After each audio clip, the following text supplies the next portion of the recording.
Good morning, good afternoon. I apologize that I'm not able to be there today. So I've created this burnt offering. Maybe not so burnt, it's a little Old Testament humor. I apologize. I've created this offering for Shelleigh in the form of a poem that I had written. And although humanity has lost the most unbelievable human being, I'm fairly certain that heaven has inherited a wonderful soul. And I know of one particular angel that loves to have her back. I'm hoping I can make it through this unemotional, as I'm a most emotional person. We love Shelleigh a lot. I'm going to miss her. We dedicate this poem in the loving memory and to the happy long life that Uncle Rick and Aunt Shelleigh not only shared together, but shared with all of us as well. This poem is titled The Flight of Two That Were Always One. They were birds of wing, and they twirled, they fluttered, and they frolicked under God's blue sky. They nestled, they cuddled, shared and fuddled. They were free, and they were together. Their bodies intertwined, free and abound. They loved in careless folly. Their wings taunted the weather, tempted the wind, and their feathers flaunted and jolly. They surfed on streams of happiness, floating on lapping waves of wonderment. They were compelled by their binding, bound by their love, and wrapped by divine warmth. They were two in a pool of none, consumed by themselves, content with one another. There were glistening sparkles of fun, like shining sequins ablaze in the sun. They, too, were always one. The time arose, and the beginning anew. There was a whisper aloft of the things to be true. Rick's ascent came first, and with white wings he burst. A chasm created, a lonely curse.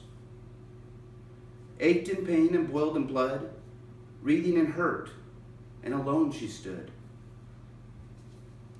A well of loss beset her, but she would fight on until life led her, return to her love. She longed to unite with loss of her plight, and on into the night a tear did make sight. As short became time, sublime, pure in thought, physical pain disappeared. Return she would not.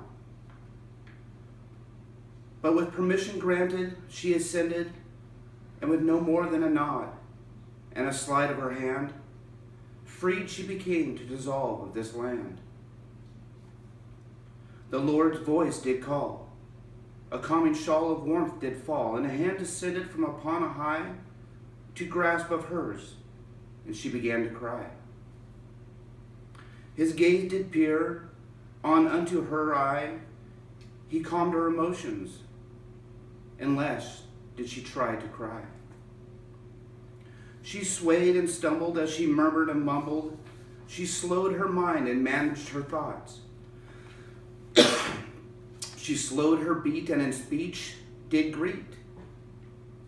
I thought all was lost at a cost that seemed far too great a debt, and again I wept. Yet it is clear, I see, alone I was not, for you loved and you watched, left, you did not. You were here all along, you were the light in my dark, the white love in my night, my endless spark. Thank you, deep, deep from within my heart. He coddled me long and was beautiful and strong. And then, to me, he sang a most wonderful song. A story he told, golden and bold, of love, light and life, and the glory and the might of our flight. The voice did sing that there need not be sorrow, to stay strong, to love, and to always live for tomorrow. And that time was a mere piece of a puzzle that inlaid he had made to give us depth and breadth, to measure and then set. Intended it was, on this plight of our soul, to return you to one, together with him as a whole. Part of the plan it was, and it will be grand, he said, as he lent me hand and picked me up to a stand. Bright shone he in his white wavy robe, and his hand lifted chin, from whence tear trickled in, and he lit with a sanguine grin. Secure and serene, leapt from a smile that went on for a mile, and then he stepped to his side. Another was there. Spoke once he tried, and I cried. It was the face I had known, with whom I had grown, the man that I loved, my soul inner sown. His arms opened wide as I cried, and leapt into love, kissed him and hugged. And in a vibrant voice, while bound in arms, he then loudly rejoiced. Together again, never did we part. And skipped did my heart, as I knew now my part. We sauntered a path laden with gold, hands with we hath, both did we hold. Into the light a foot to our plight, to spend a new night within sight of his might.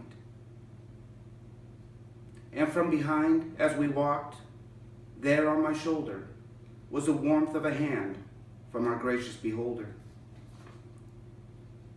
On the ground in the sand, I noticed his prints were there, squished in the earth, sometimes one set, sometimes a pair. He said he was there to help when we need, to love and to care and to patch when we bleed, to raise us toward heaven when we bereave of our brethren, carry us along with his milk, honey songs. He was there. He was with us, for never apart. He was our guide in this land. He was the single print in our sand. I have altered the wording, but I have resurrected the ideas that the thought were pertinent to our current moments. So I'd like to give credit in this last stanza to the author of one of the greatest poems I've ever known, Footprints in the Sand by Mary Stevenson. Aunt Shelleigh and Uncle Rick, we loved you then, we love you now, we love you forever. May their continued journey be laden with love and strapped with unity for all of time. Thank you.